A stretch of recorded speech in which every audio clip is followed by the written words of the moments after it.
Ang susunod na programa ay rated PG. Patnubay at gabay ng magulang ay kailangan sa mga batang manonood.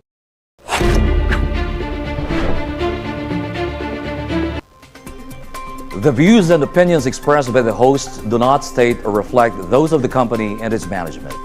Furthermore, the views, opinions, and insinuations made by the host, guests, do not reflect those of the show, the management, and the network. Magandang gabi, Pilipinas. Tonight, a major shift in government policy. President Ferdinand Marcos Jr. declares a state of national energy emergency as global oil prices surge and tensions in the Middle East intensify. The declaration signals growing pressure on the country's energy security, with the potential ripple effects on fuel prices, inflation, and the cost of everyday living. But as this move takes effect, critical questions emerge. Why now? Was the country prepared for this scenario? And will these measures be enough to shield Filipinos from further economic strain? We break down what this means, what's at stake, and what comes next. Ako po si Ox Balyado, and this is the PH Insider on TV.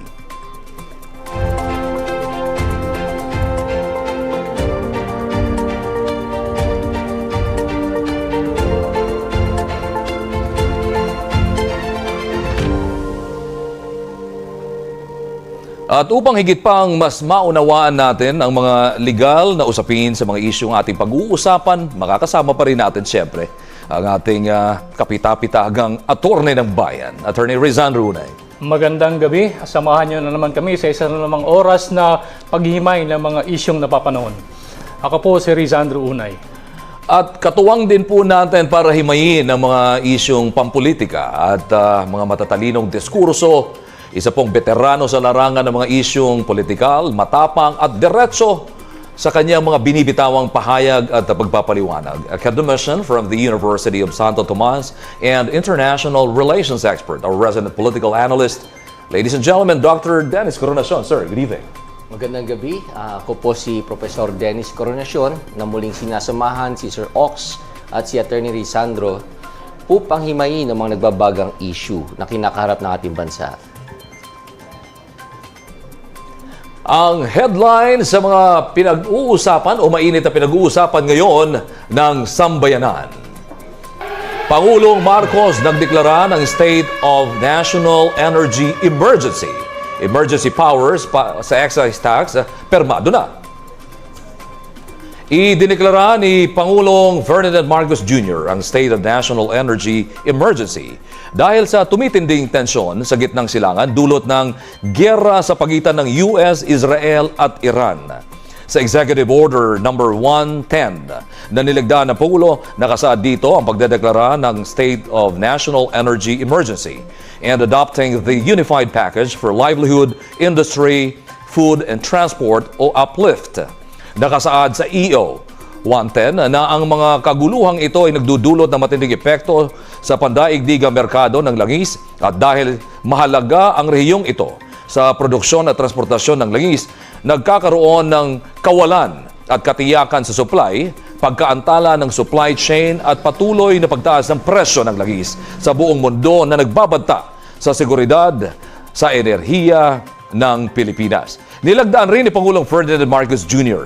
ang Republic Act No. 12316 na nagbibigay sa Pangulo ng emergency powers para suspindihin o bawasan ang excise tax sa mga produktong petrolyo. Ito ay bahagi pa rin ng hagbang na pamahalaan para mapagaan ang epekto ng pagtaas ng presyo ng langis sa mga Pilipino na epekto pa rin ng giyera sa Middle East. Inaasahan na makatutulong ang nasabing batas para mabawasan ang dagdag na gastos ng mga motorista at commuters sa sunod-sunod na oil price hike. From headlines to public debate, we now turn our attention to this issue. Joining us live via phone patch is the RCBC Chief Economist, Michael Ricafort. Sir, good evening. Welcome to the PH Insider on TV. Hi, good afternoon po, Attorney Sir Ox, Attorney Kunay, and Dr. Dennis. Thank you po mga taga-subaybay po. Yeah, good evening, and once again, thanks for gracing us tonight. And Yeah, let's now delve into the details of the things confronting us, as far as, the issues are concerned. Well, the first thing I'd like to ask is that, the palace has repeatedly insisted that there is no crisis. So what changed? What's behind the sudden declaration of the state of national emergency? And also kindly just tell us more about its economic implications. Well, of course, it's like contingency planning of some sort, no? Before, it's like preparing for a calamity or a storm or any form of emergency, in the sense that, it is part of preparation, the worst case scenario. It's not just that. We are seeing countries like other Asian countries like South Korea, but they're preparing for the worst. So it's like stress test, it's like business continuity plan, it's like emergency planning. Well, just to make sure that if the worst case happens, hopefully not, we're all ready. Let's say for any potential problem, a challenge may occur. So there could be already some offsetting, mitigating factors, such as, for instance, be particular about this. There will be a need to augment supplies, diversify supplies of energy. So this is something proactive in nature before, as part of the preparations. And of course, we must be ready with the potential impact. We don't know for sure when this war will end. We don't know for sure also when the supply normalize the flow of oil from the Strait of Hormuz, which accounts for 20% of the world's total oil, crude oil, and so natural gas. So we don't know. What's for sure is that we have seen already sharp increase in diesel, more than doubled. In gasoline, almost doubled or already doubled. If you compare it to the level, say, the previous cycle, 4 years ago during the Russia-Ukraine war, diesel is already higher. Gasoline is almost the same. It's very much similar. So what's more predictable, what's more certain is that prices will go up. And of course, that's kind of inevitable. With higher energy prices, it will lead to higher transport costs, higher prices of other goods and services, and of course, we need to prepare for that. Interest rates will go up as well, and this one is really the unique factor now. It's supply side related to the inventories of countries. Well, the key question: would there be sufficient supply? Would the inventories be used up? And of course, it's demand supply dynamic. So the lower the supply, prices tend to shoot up. So everything related to that. Would there be laying out for instance, the need for, would there be under the law, would there be possible judicially price control to better protect the consuming public, the general public? Of course, when there's limited supplies and inventories of energy, petroleum, energy-related products, how would would there be a need for rationing? And who sectors would be prioritized? For instance, public transport, energy producers, mission-critical industries, and those that produce basic commodities. So I think everything is prepared. If and when the worst case scenario happens, we're ready. We know what to do to mitigate this beforehand and to face them as they come. And at least everything is in place, and everything is well calculated in that respect. Well, I agree with your statement. You earlier said that there's really an inevitable domino effect when it comes, vis-a-vis the issue on scarcity of energy supply. Yeah, but I understand my caballeros here, my co-hosts here have quite a few questions for you as well, Sir Michael. Maybe Attorney Una is here for you. Good evening po, Sir Michael. Good evening. Yes, para lang po mailatag natin ang konteksto para sa ating mga mamamayan, lalo na po yung mga payak ang mga isipan. Pwede po ba ninyong expound sa ipaliwanag sa ating mga kababayan, gaano po ba talaga kalala itong krisis na to para umabot sa mahigit 100 pesos kada litro ang krudo at saka yung gasolina? Ito po ba ay makatarungan at tama po ba ito na ayon po sa inyong mga datos? Well, kasi meron na mga ganyang klaseng risk in the past. Maring hindi, well, going 4 years ago, pero parang mas malala po ito ngayon. No? Kasi mas mataas na po yung presyo ng diesel. Yung gasolina, medyo hawig, no? Papuntang 100. Parang more than double na yung presyo ng diesel. Tapos yung gasolina, magdodoble na po. So, imagine niyo po yung pass-through effect na sa mga presyo ng other goods and services. Nataas po talaga yan.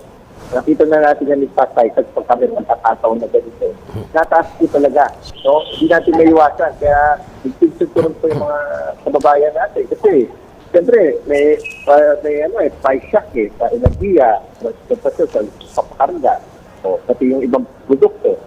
Kaso, ang tanong doon, yung kita ba, agad, baka mga hindi pa, kasi nag-preso yan. Yun yung message sa dante sa wage board, no? Tapos, siyempre, hindi pa ganun plano. Kaya may tightness, hindi na disposable income sa mga tao. Opo. Nagtitipid sila, yung mga negosyo, tataas din yung cost, yung mga raw materials, yung mga ibang inputs, no? At eventually, labor mag-a-adjust. Kaya, nagtitipid din yung mga kumpanya. At same reaction yan. Lahat gusto mag-adjust din ang presyo. Ipapasa nila yung pataas sa mga presyo, hindi sa petroleum, pati affected goods and services. They'll try to adjust higher their selling prices and yung mga wages and everything, no? Well, expected na kagad. Hindi lang dito, nangyari rin yan sa buong mundo. So, nakita na natin yan 4 years ago. So, ang ginagawa ng mga central bank, nagtataas sila ng interest rate kasi yun yung tanging paraan na kontrolin itong inflation. Kasi hindi natin kailan alam kung kailan matatapos yung gera na ito at yung disruption ng supply sa trade of products. Kasi kung ang solusyon talaga dyan, para ang inflation kasi pag hindi direnda yan, akit yan ang akyat. So, ang solusyon, kahit pahinain yung ekonomiya ay yung sakripisyo, parang gamot yan yung interest rate sa mataas. Habang maliit pa yung sakit, magagamot na madali. Gagawin na nila yan. Naging matagumpay sila 4 years ago about that. Pero hindi sakripisyo. So ito kasi kakaiba. Medyo matagal-tagal na kasi tayong hindi nakakaranas yung ganitong rate na baka maubos yung mga inventory.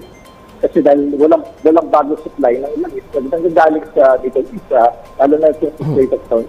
Dati kasi presyo lang yung problema. Ngayon, supply, baka ito pa yung template ng early 1970s ng oil shock. So, at yun nga, baka dapat ready rin. No? Yes, sir. Alam kung magrarasyon, sino ang priority, paano pa yung conservation measures na mas maigting kaysa doon sa previous cycle. Sir Mike, good evening. Dennis Coronation po ito. Since we're already discussing about the government interventions and you have already explained a lot, at this point we're interested about the immediate effects of one of the interventions already mentioned. Yun nga yung presidential declaration regarding the existence of a national emergency on energy. Pero doon ako sana interested mas lalo doon sa immediate impact or effects on things that matter the most to the ordinary Filipinos.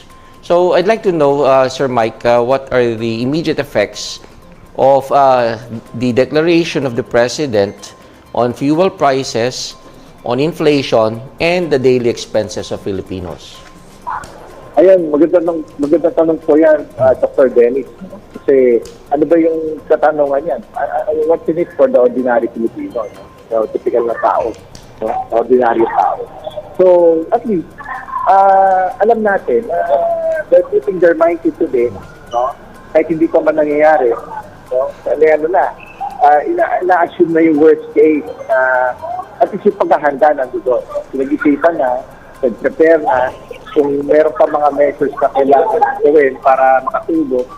Halimbawa, ngayon, kung kailangan natin mag-diversify, makabili tayo ng marami pang langis, gasolina, mga supply ng enerhiya, Yun, mas maganda sana kung magawa yun, no? Parang nandun yung effort, concerted yun eh. So at least, na-dampen yung effect kung meron mang adverse effect because siyempre, mataas na nga yung presyo, baka tumaas pa yung presyo at yung effect sa ibang presyo ng bili na tataas din. At nag-iisipan na nila, ginagawa din ng paraan para medyo ipasyon ito at buwasan yung impact, no? At ano pa ba yung alternatibong mga measures na kailangan gawin tulad ng mga subsidiya na talagang nakalatag sa ganung mga pagkakataon, no? Yan, no? Yung subsidies. Kasi ang subsidies, tingnan mo naman yung 5,000. Sige, inisip mo mabuti.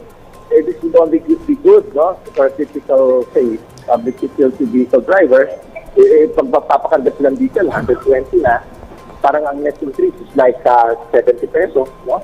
6 before the war, parang lumalabas na, ano lang eh, no? That would only be good for like, diba? 80 liters, less than 80 liters. So, parang, it's really, you know, it's related to subsidies then, tama po yun, na, kasi ang subsidies, it's really temporary nature, parang relief measure yan, kasi nga, on the premise na, in the past cycle, baka naman temporary lang. Pero ngayon, parang pagandaan din, kung sakaling mas matagal ito, how long will this last, no? Yung elevated the prices, use the world market and naka-reflect sa local market, lampit local prices of petroleum.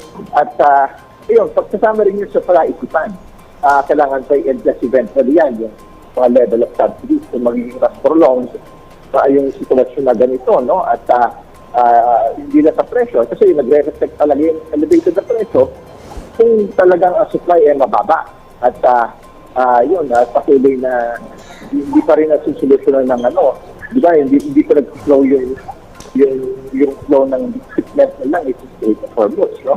Kasi yung may pahiwat, alam mo, may maganda sinyalis sa sana yung US, sila Trump, Israel, sabi na, baka na-achieve na yung most of their objectives eh. Fine. Kahit yung si Israel, ganun din. Sabi, yung capability to produce nuclear weapons by Iran, parang wala na doon. Pati yung bukas na rin yung capability nila mag-produce ng ballistic missile. So, yun na lang talaga kulang sa mission nila. Yung Strait of Hormuz na yun. So, kaya nandun yung ano nila ngayon eh. Kumbaga, nag-hard negotiations sila doon eh. In fact, the bottom line, magkasistay. Pero may kanya-kanya silang kondisyon. Hindi sila magkasundo-sundo sa mga kondisyon nila para makamit yung ceasefire. No? Ang US, may listahan na 15 points. Yung Iran, at least may 5 din na, at least 5 na pinunto na baka, yun, parang sabi din nila, among many other things, hindi na, wala ng hostile attack sa kanila, sa Iran. Tapos, papabayad lahat ng gastusin. Parang, ayun, tanong doon, magiging posible ba yun? Hindi. Kaya parang ngayon ang bumabalaki doon, hindi sila mag-meet yung decree. Kasi ang bottom line doon, kasama sa kondisyon ng dito, i-buksan yung Strait of Hormuz. No? So, ayun, gano'ng katagal pag-pating-gasan, lalo na ito Iran, no? Kung kailan niya talaga i-aalaw na mag-normalize. Kasi palaging yung sinasabi niya, ayaw niya, no? Parang hindi na daw babalik sa dati. Sa normal, yung Strait of Hormuz, maniningil na daw siya ng next week pa daw kung determine na magkano yung parang sisingilin nila dito sa mga barkong dumadaan. May mga gano'n eh. May mga gano'ng, hindi gano'ng, very komplikado yung proseso eh. So, bakit sila magkasipin? Kasi proposal ng US is 1 month ceasefire, no? Kaya, ready dapat tayo sa lahat ng yan. Wala tayong control dyan eh. So, ano yung pag-usapan nila, no? With this uncertainty, ready tayo, we have been adapting, especially on the demand side of things. On the supply side of things, ay yung exogenous factor sa atin. Wala tayong control, no? Nasa kamay na talaga ng US yan, sila Trump, Israel, at lalo na ngayon, nakapuon kay Iran. Kasi siya yung may alas ngayon doon eh, no? Yung pinanghahawakan niya, yung control niya sa Strait of Hormuz. Oh, well, yes, Sir Mike, you've kind of thoroughly pointed out very significant observations as far as this issue of, as far as this crisis is concerned, brought about by the ongoing war in the Middle East. Now, just your honest observation, where do you think that the government falls short in? I just need your honest opinion on this. No, well, apparently there are some shortcomings, so to speak. Where did the government fall short in preparing for global oil disruptions? Well, obviously, the government has apparently been taking subsequent steps to address or somehow alleviate the plights or predicaments brought about by the war. But there are also shortcomings, obvious shortcomings in that regard. Where did the government fall short, by the way? Well, in fairness, it looks like they're putting their mind into it, no? It's manifested by this preparation. But of course, on hindsight, 2020, yeah, of course, it's really beforehand. That's part of energy when it comes to securing and hedging the suppliers, not to concentrate. Even that's part of the total concentration. Right? It's very much concentrated on that. But you cannot really blame that strategy because it's relatively cheaper, the grades may be favorable on the refiner side. But the thing is, there's also a finished, the finished petroleum products market in a class. Right? So that's an entirely different price behavior. They're much higher. It's based on some more particular demand and supply balance. There are so many, vehicles on the road for many years. That's why suddenly the table turned. It used to be cheap. Diesel used to be cheaper, but now it's significantly higher because there's significantly higher demand. But because there are many vehicles, not just the private vehicles, but also the mass transport system. Because in the past, that doesn't really the shape. There's now a greater dependency on that. And, it could have been addressed by, at least getting more suppliers nearby, as well as, we're in Asia, not passing through the Strait of Hormuz. But now also, there should have been also much more, backup plans in this kinds of emergency. Right. So, because of the concentration risk, there should be already agreements with more countries. This is all in anticipation, actually. All in anticipation. The ready supply agreement. Even if it's expensive, realistically, because we have the economies of scale in the Middle East. Yes, it's cheaper. The grades may be better for refining. And of course, it's not just for crude oil, but for finished petroleum products. So, although, we do understand this is already regulated, already in the private sector, primarily. So, but there could still be, some form of, in terms of government participation in that respect, in building up, just like, we have to look at the best practices, what the other governments in the region, in Asia, in ASEAN, and in other parts of the world are doing when it comes to having oil reserves or petroleum reserves. But, that's one of the issues that was brought up. The developed countries have so much petroleum reserves that they could use the emergency such as these. So, the country and the part of the authorities of the government should at least also learn from that and have some big petroleum reserves as part of energy security.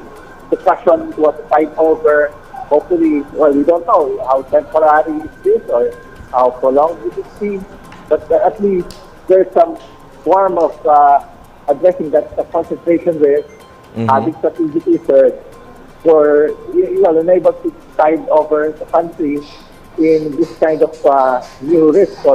Or we don't know, will this be a new normal already, or will this be temporary?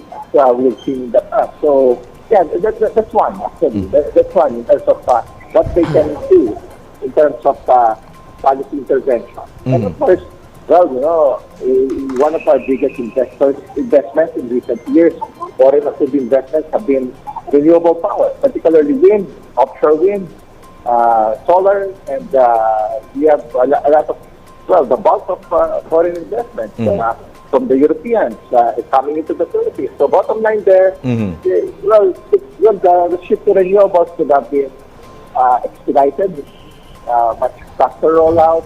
Well, of course, it's through the private sector, yes. But any additional policy support or intervention would have helped in speeding up the development of more wind power, solar power, under more normal conditions during business as usual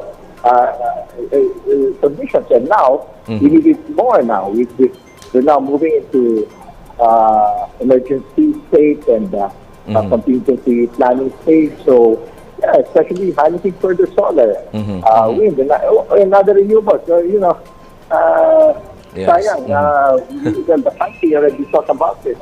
We have the BNPP, and that it was never used. So that's one of the options available right now in this kind Meaning- of solution. yeah. So, of course, we have hydro, we have also we have natural gas, we have geothermal, we're number 3 in the world. At some point, we were even like, for hydro, at some point, a few decades ago, it accounted for about half of the energy power requirements in Mindanao. So it just happened that development in Mindanao has been quite fast, that they need to diversify power sources in view of large clouds, especially power interruptions, especially during the dry season when the flow of water is that large. Right. So there's drought, no? In the dry season. So it's a matter of planning properly the forecast. Right. It's not a structural thing that, that's part of the governance. It's part of ESG standards.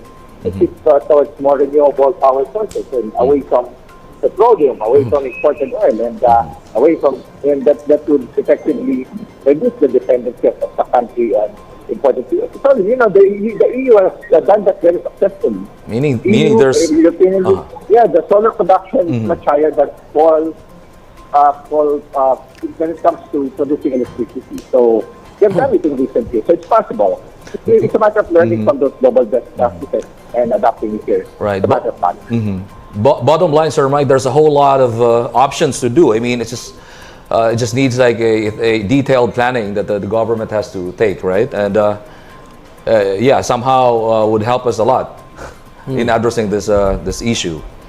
But we will continue with our discussion. We'll just have to pause for a very short break. We'll get back to you in a bit.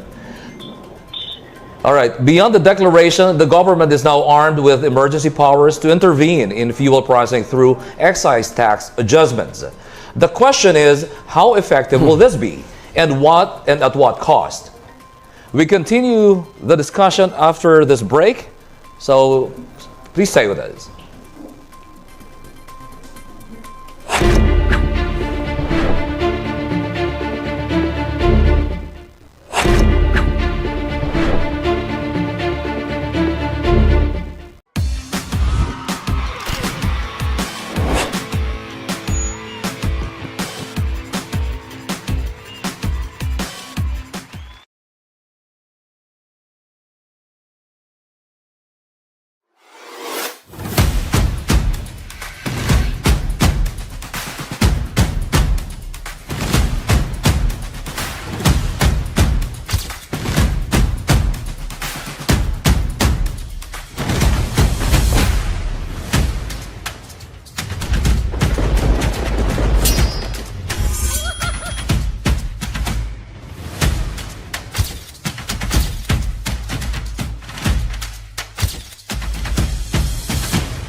Pinoy Pawn Stars, nandito na ako, naging expert na ako since yung ground zero, yung first few months pa lang niya, naging expert na ako. And masasabi ko, ang laki na rin ng ginrow, ang laki na rin ng inakyat ng antas ng pangungoleksyon at dumami na rin yung mga collectors. Lalong-lalo na dahil sa Pinoy Pawn Stars.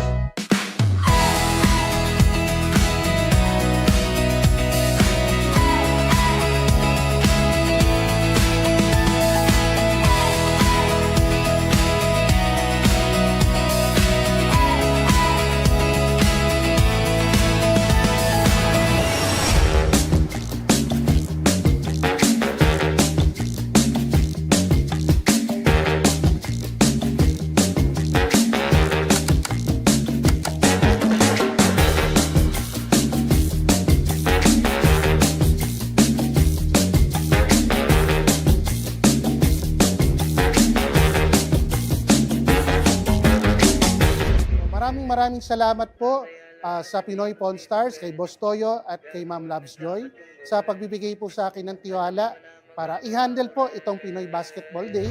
Balang araw maging icon, gusto ko kagaya ko si Idol. Malam Michael Jordan score. Kilalang magaling pagdating sa ring. Balang araw maging icon, gusto ko kagaya ko si Idol. Kaya yung tiyaga ko tina-times 4. Rat-rat lagi parang rifle. So bilang kolektor, walang hangganan walang katapusan yung gusto naming emphasize o yung nararanasan naming kaligayahan. So hindi namin pinuputol yon hanggang sa gusto namin. Go!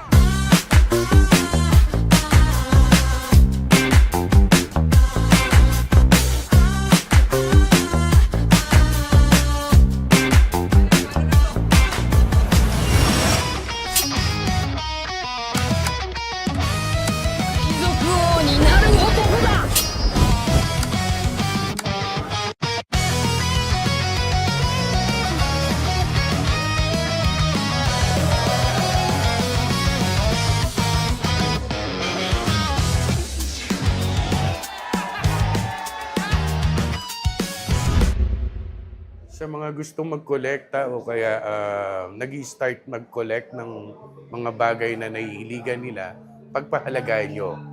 Kung ano yung gusto nyo, yun ang bilhin nyo, at saka kung kaya nyo afford, yun ang i-acquire nyo.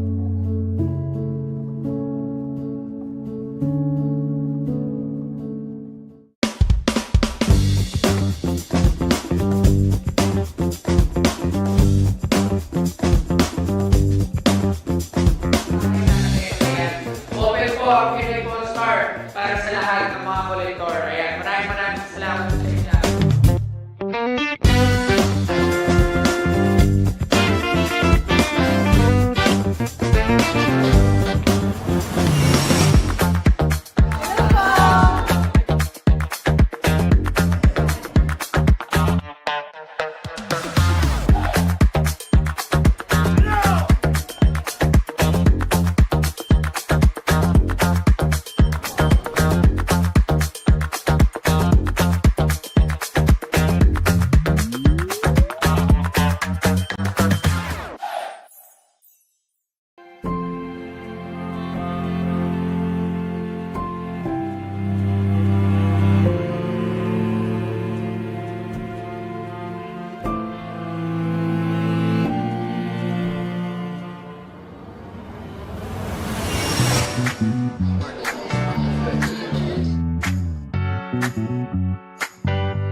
Happy anniversary, Pinoy Pawn Star!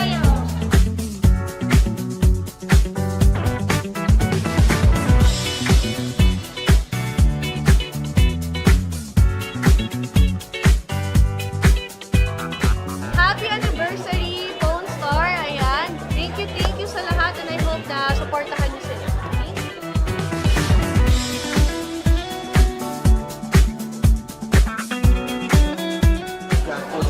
Records, happy anniversary nga pala sa Pawn Star kay Boss Toyo, may kumpadre.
Welcome back to the PH Insider on TV.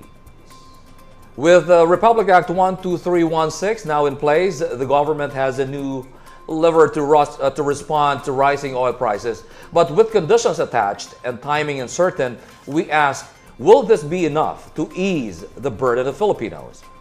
Is still with us is Sir Michael Ricafort. Sir Mike, still there? Yes, I'm here. Yeah, there you go. Well, at this point, I understand Attorney Sandro has a few more questions for you as we continue with our discussion. Thank you for still staying with us. Good evening again, Sir Mike. Good evening. Well, about the question is, the law has been signed, but implementation is not immediate. What does that signal about the government's readiness to act? Well, now, there are other measures also, like the excise taxes. Well, we need to wait for about a month for, say, on the suspension of the excise taxes and, of course, the powers given to the president and meeting those conditions in the world market. So, yeah, under the law, yes, we'll wait for those conditions to be achieved. About $80 per barrel for at least a month, and those are one of the policy interventions to mitigate inflation, so people would be able to feel the effective reduction in fuel pump prices and ease the burden of this huge increase in fuel pump prices, as we have seen for nearly a month already. So, yeah, so that would definitely help. But of course, we all know that this is temporary in nature. It's a relief measure. It's not really meant to last long. And we have seen the patterns in the past, but hopefully it would stay that way because there would be demand destruction already. Yes, sir. But I understand na ito pong condition na to, hindi po ba ito kaagad pwedeng ipatupad? Dahil yung conditions na to, especially yung waiting ng 30 days na magkaroon ng excess na $80 per barrel, mean of Platts Singapore price ng Dubai crude oil, hindi po ba ito kaagad pwede na lang ngayon ipatupad? Well, possible naman po na whatever is provided by the law, emergency powers given to the president in this kind of situation, pwede naman i-implement kagad yun, Basta naman, it's within the bounds and what's allowed by those emergency powers. So, yeah, because given the exigencies, given the urgency of the time. So, yes, sir. Kasi ito po ang contentions ngayon na dapat, since nandyan na, napirmahan na yung batas, dapat ipatupad na kaagad-agad. Since na-meet naman yung conditions na previously. You think it would be sound for the government right now to address the emergency if they immediately implement this law? Yeah, ngayon po talaga pinakakailangan yan. Kung wala naman pong babalaki, wala naman violation, so why not? Ngayon po pinakakailangan dahil napakataas po talaga ng mga weekly increases. Kaya wala po yung when it comes to that kind of kung napapanahon ko, talaga napapanahon po talaga. Basta provided for and allowed by wala pong dapat problema. Kaya pong gawin kagad-agad yan. Everything is clear naman po for implementation. Lahat po ng mga requirement ng batas, kung kailangan pa ba niya ng parang publication or whatever, kung masunod naman po lahat, ito na po talaga yung panahon na kailangan niya. Yes, sir. Yeah. Speaking of conditions, Sir Mike, what conditions should be met before excise taxes can be suspended or reduced? And are they realistic in today's situation? Well, ang number one po talaga yung world price na above $80. Mukhang nakamit na. Matagal na rin po yun. Yeah, so konti na lang. Halos isang buwan na yung pag-in-average po yan. Yun, mukhang very soon. Because we're already on the 26th already. Gera po, February 28, nag-reflect na po sa world price. Parang may 3 linggo na Hindi naman po kagad-agad nag-80, pero sandali lang po yun. Simula ng gera kaya wala na pong babalakid kung may mekanismo naman po yung batas doon sa provision. Mukha namang market forces naman would corroborate with it. Level na dapat maging paranoid tayo when it comes to risk management at kasi hindi naman masama yung ganun kasi para yung sa kahandaan natin sa mga similar crisis, no? That's true. Yung mga stress scenarios na tinatawag. Yes. Yung mga part of business, parang business continuity planning yan. Expect the worst and prepare for the worst. No? Hopefully it doesn't happen, but bottom line, we know what to do and we're prepared for it much better. Yun talaga yan. Kasi just like in any other emergency, hindi lang naman yan sa Middle East. Kasama din dyan yung mga kalamidad, mga lindol, bagyo, ibang gera na malapit dito. Dapat holistic yan. Yung kahandaan na yan, no? May foresight, kumbaga. May abang, kumbaga. May preparasyon. Kasi it may seem parang pag under more normal circumstances, parang pa nga yan no? Parang minsan it's taken lightly, pero seryoso po talaga dapat yan. Yung mga stress scenarios na yan, mga worst case scenarios na yan. Hindi lang po limitado dito sa sitwasyon na to. Sa marami pa pong pagkakataon din, no? Yung talagang, hopefully, given our limited resources, kung ano yung kaya natin, di ba? Because alam natin, mahal yan Yung mga strategic petroleum resource, mahal po yan, no? Kakailangan ng maraming pondo. Yung mga subsidiya, mahal din po yan. So, kung hanggang kailan yung threshold natin dyan, no? Beyond what's really temporary. Kung hanggang kailan kakayanin. Opo, kasi lalaki naman yung utang ng bansa natin. Kung nakita natin sa mga ibang bansa na maraming subsidiya, lumalaki yung mga budget deficit nila at mga utang nila. To the point na nasa-site na credit rating agencies at bumababa yung credit rating nila at tumataas yung borrowing cost nila. Yung setup, Sir Mike, sa tingin mo ba posible na ang mga oil companies ang mas makikinabang kaysa sa taong bayan? Well, kitang-kita po yan Dapat, okay, market forces, yes. Pero dapat yung market forces na yung healthy competition, tsaka yung yung walang collusion, yung nag-uusap-usap. Diba dapat patas. Pag umaakyat, mabilis mag-adjust, sige, market forces yun. No? Kung ano yung katanggap-tanggap din based sa international practice. Di ba yung mga global best practices? No? Yung based sa what's legally and morally proper and acceptable. Yeah. And pag bababa naman yung presyo, kung pinalad tayo lahat, mas normalize, magkasundo-sundo sa Middle East, ganun din ba kabilis mag-cut ng presyo? Sir Mike, just hypothetically, kung hindi ito mag-work, itong mga measure na to, ano sa tingin mo mga pinaka-effective na mga hakbang na dapat gawin ng pamahalaan to shield, to protect us from the ill effects, ito mga masamang epekto, itong patuloy na pagtaas ng presyo ng fuel? Well, kasi meron namang may mga existing na batas na, yung when it comes to laban sa undue profiteering, economic sabotage. It's a matter of yung mga consumer protection related na batas.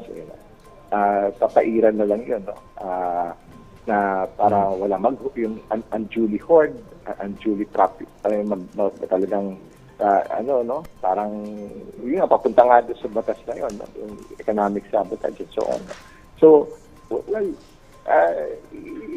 kasi kailangan parang sa kalyan, kailangan mo ng enforcer ng police, di ba? Or in a typical society, the police powers would still matter to ensure order, di ba? Right. And walang abuses.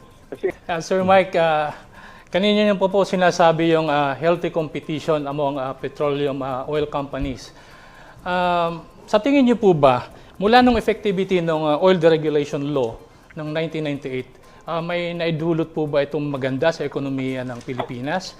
Or there is a need to revisit the law right now, especially in the light of the ongoing crisis that we are facing in the country? well, kahit pa paano, mix naman At least yung independent players, smaller players, nandito doon. Puporme na lang sa lugar kasi meron din mga sitwasyon na yung ibang lugar, mas mura yung upa, mas mura yung taxes, mas mura yung operating cost. No? So, nakatulong din, dumami sila. No? Pero siyempre, dapat may checks and balances pa rin. No? Make sure na parang, well, sige, may announcement, Siguro dahil sa packaging lang ng announcements, no? Parang sabay-sabay ba sila? O dapat ba? Di ba? Yun nga po Parang bakit? Oh, Yes, sir, concerted. Di ba dapat iba-iba silang presyo, di ba? Hindi yung Masalimuot talaga yan, Sir Mike, ano? And ito pang isa pang masalimuot, ano? In an interview, President Ferdinand Marcos Jr. said that he is open to the rediscussing the prospect that our country will have a joint oil and gas project with China in a disputed area of the South China Sea. So, Sir Mike, do you think this will have a long-term effect, or this will be a part of the long-term solutions that the government is looking for in terms of addressing future energy crisis? Well, kung magkasundo-sundo, well and good, no? Pero nasa track record yan kung yung na ba yung naging track record niya, yan, yung mga bansa na nag-uusap yan when it comes to territorial disputes, no? Parang challenging hindi ganun kadali yun no? Kasi parang ang approach nila, all or nothing, zero-sum no?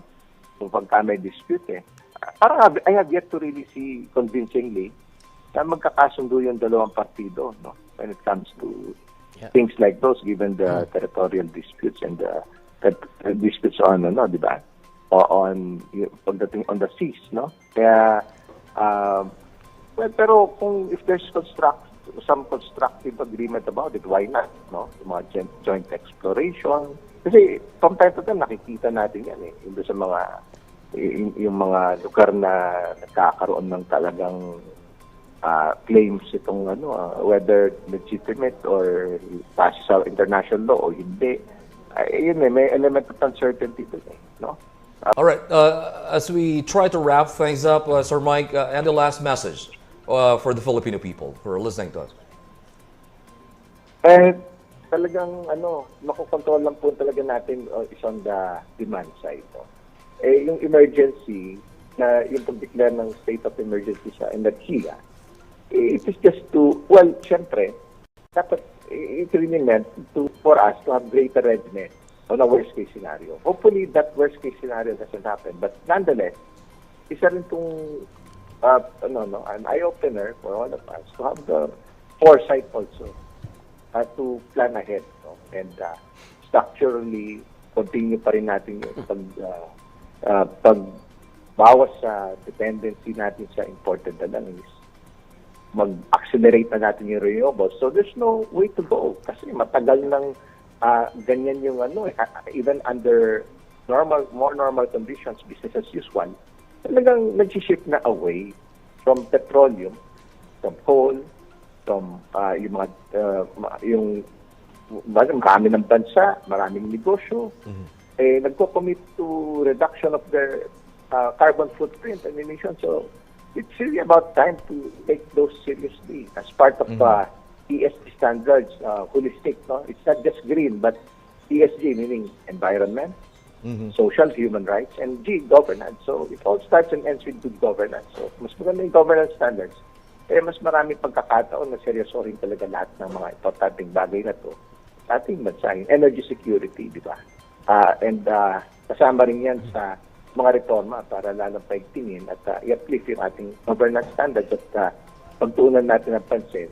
Ito, yung mga sitwasyon na ganito, prepared tayo, any form of emergency, energy security, food security, and ayun, yung magka-foresight tayo palagi na yung readiness natin nandoon o anumang sitwasyon, nakakalkula na lahat. No? And ayun, it's really about time na eye-opener to ulit na we have to be prepared for these kinds of worst-case scenario, whether they happened they have yet to happen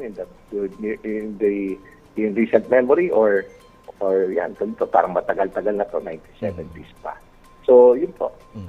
Sana naman po keenly aware tayo na mag-conserve pa rin tayo, mag-shift tayo sa renewables and so supportan natin yung moves para sa kapayapaan, para ma-pressure din itong warring parties. Thank you for your time, Sir Michael Ricafort, and thank you for such an insightful conversation with you tonight. All right, that was Michael Ricafort, the RCBC's economist. Yes. Ito, role-playing tayo dito. Unahin ko to si Attorney Sandro kasi ano to potential nito. Ano ba yan? Ano Okay, ba yan? kung isa kayo sa mga presidential advisor, sabi anong hakbang ang dapat gawin ng Pangulo para maibsan ang bigat ng epekto ng krisis na kinakaharap ng bansa ngayon? Well, sa akin, in the context nitong ating pinagdaraanan ngayon, unang-una napansin ko lang doon sa Republic Act 12316, yung binigay na emergency powers kay President BBM ng Kongreso ay patungkol po lamang doon sa kapangyarihan na i-reduce yung excise tax. Wala pong sinabi na pwede rin i-reduce yung VAT ng petroleum products. As a matter of fact, meron pa tayong powers ng President under the Oil Deregulation Law na pwede din niyang i-reduce ang tariff ng petroleum products na pumapasok sa Pilipinas, sa ating bansa. Bakit hindi po natin i-exhaust yun? Para Pangalawa, parang nakikita natin dito na ang lahat ng tao, buong mundo, at pati yung ekonomiya ng Pilipinas ay dependent po sa oil, sa langis. Itong produkto na ito na langis. Siguro panahon na kagaya na sinasabi kanina ni Sir Mike, na i-tap na natin yung ating mga natural energy resources. But at the same time, I think it's about time for the world na pumunta na sa renewable energy. Kasi palagay ko, pag tayo pumunta, nag-shift ang mundo papunta sa renewable energy, mababago din ang mapa ng geopolitics. Mapupunta na kung saan ngayon ang mga rare minerals na component para gumawa ng battery. Yes. As a matter of fact, I have an information according to my readings na nandun na yung China, nag-i-invest na sa pagmimina ng lithium sa mga Actually, matagal na. silently. Parang si Trump na lang yata na iiwan dun sa pagkikipaglaban sa gitnang silangan sa oil. Totoo yan, totoo yan. So- Pansinin mo na lang yung containers kung nasaan Yes. Okay. Well, sa akin naman, Sige. it's obvious that since this crisis has started, the government has been playing a balancing act.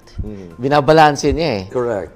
Kaya makikita natin ang bagal magresponde. Kaya nga nagagalit na yung mga senador the Dapat other king day. talaga siya dyan. That's right.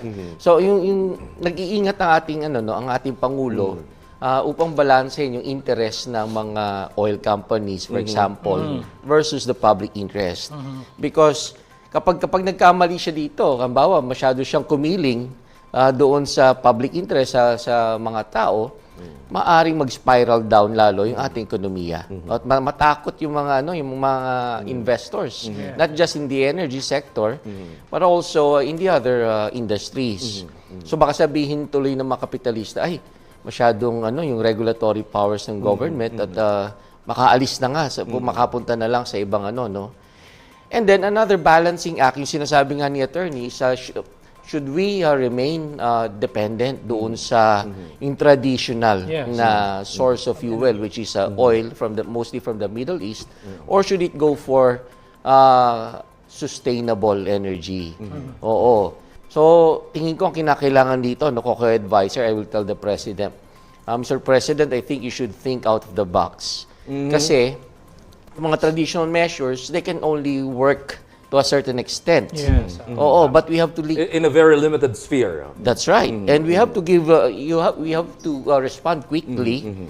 And at the same time, balance is interest. Ang hirap niyan, So, naintindihan ko yung Pangulo, pero at the same time, kawawa rin naman yung mga ordinaryong mamamayan. Correct. And I think pinaka-importante niyan ng tingnan, how much revenue, ano ba ang amount, gaano kalaki ang makukuha mo on this particular, let's say, policy, on this particular move, na gagawin. Kasi ako, ang gaganda ng mga suggestion niyo Okay, babalik na naman ako doon sa tanong. Kasi ganito. Yung flood control anomaly. Babalikan ko lang ito saglit. Yun ang pinakamalaking spill. Magkano ang issue na pinag-uusapan doon? 1.3 trillion pesos. Sayang yun. Can you just imagine how far can that go? Yes. To address and alleviating the plight of the Filipino people now brought about by this tension. It's no joke. Yes. Kung meron mga dapat pagtuunan ng pansin, maliban sa pag-come up with the mga policy to do the patchworking, ika nga, I mean, so to speak, no? I think dapat pagtuunan din ito kung ako magsasadya, ako presidential advisor. Tutukan ito ngayon to run after those deeply involved in this flood control fiasco. Ito mga nagnakaw ng pera ng tao. Di ba? Bakit hindi yun ang tutukan ngayon? Pabilisin natin para, anong tawag dito, magsoli ng pera. Inunahan na nila Alcantara yun eh. Bakit hindi magtuloy-tuloy na yan? Kahit kalahati man lang. Di ba? Ina-allege naman dyan yung maraming malalapit sa kanya. Di ba? Bakit hindi yun? I think, pinakamagandang bawi ni Presidente yun. Yes. Maliban dito sa mga hakbang na ginagawa niya to address this oil issue, At concerns. ito pa, ang tinututukan ngayon ng mga subsidy ay itong mga transport sector, vulnerable transport sector natin, mga kababayan. Pero sa totoo lang, meron pa tayong 10 million na farmers and farm workers na umaasa din sa kanilang machineries at saka patubig sa krudo at gasolina. Ito pa, may 1.2 million pa na mga fishermen na may mga motorboat na umaasa din sa gasolina. Hindi ba sila entitled sa ayuda? Yes. Di ba? So, hanggang kailan at hanggang magkano ang kakailanganin natin? And attorney, speaking of yung mga sectors na those who are left behind, ano, doon mismo sa transport sector, nagtatanong yung mga konduktor, paano naman kami? Bakit mga drivers lang? Di ba? So, yun. Ako, whether we like it or not, let's face it, no? Inevitably, lahat tayo magdadating sa punto, middle class especially, darating sa punto na magtatanong ka, paano naman kami? O baka sabihin ng mga judge, beke ni men. Kasi, kasi, imagine mo ultimong tubig na iniinom natin, that requires energy. Yes, of course. Yung coal, yung importation yan, kung hindi na dumating dito yan, dahil sa mahal ng crudo, barko yan galing sa Indonesia. O sino nagpapatakbo ng tubig para may mainom at mapaligo ka ngayon? Yeah. Enerhiya pa rin yan. It's very crucial. Di ba? But then again, maraming pwedeng paraan kung may resources ka. If you have ample amount of resources, I think, di ba? Kasi tulad sabi mo, renewable energy. Solar, bakit hindi natin pasadahan, buong bansa may solar kagad import from China? Kasi mga batas may biyahe naman. Pababa sa mga presyo ng mga sasakyan na renewable energy ang ginagamit. Di ba, puno yun ng solar plant yan, na farm, ang buong country. Sa dawak ng lupain natin, kung may enough fund, di ba, mag-import, buo ng solar plant, din may enerhiya. But again, kailangan mo at the end of the day, pondo.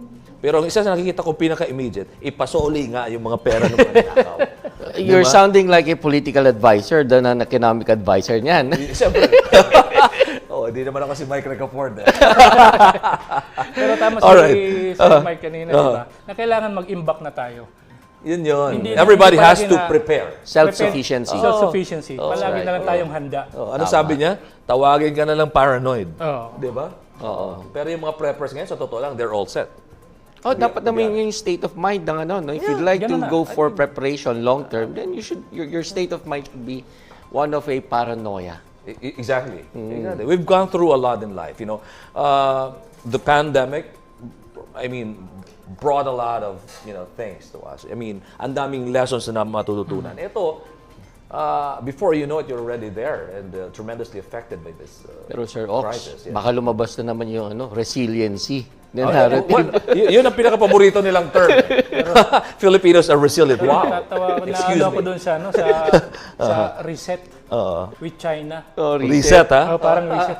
Parang yung idea of forging a mutual economic agreement again with China. Parang template yan nung nakaraan eh. Reset. Kung meron dapat i-reset, yung i-reset, yung patuloy at tawag ito, sagarang investigasyon doon sa mga involved ng pagnanakaw sa gobyerno at yung tahasang pagtugis sa kanila at ibalik ang pondo sa pamahalaan para sa taong bayan. Sa puntong ito, kung saan tinatamasa natin na matinding krisis, dulot ng nagpapatuloy na giyera sa gitnang silangan. For weeks, Filipinos have been absorbing the impact of rising fuel prices, higher fares, more expensive goods, and a growing strain on everyday living. And yet, only now do we see a decisive response. The question is no longer just about global tensions or oil supply. The real question is, were we prepared or are we once again reacting too late? And while policymakers deliberate, ordinary Filipinos continue to pay the price. But if relief is delayed, if action is conditional, if solutions come only after the damage is done, then we must ask the harder question. Is this governance or damage control? Because in the end, it is not policy on paper that defines leadership. Please do take note of that. It is how quickly, how decisively, and how effectively it responds when the people need it most. Magandang gabi. Ako po si Ox Balyado. Hanggang sa muli, ako si Risandro Unay. And with our veteran political analyst, Dr. Dennis Coronacion, sir. Hanggang sa susunod na mainit na talakayan, ako po si Professor Dennis Coronacion. Hanggang sa muli nating paghihimay-himay ng mga balitang may pakialam ka. This is the program where we cut through the noise, confront the gaps, and demand the answers the nation deserves. This is the PH Insider on TV.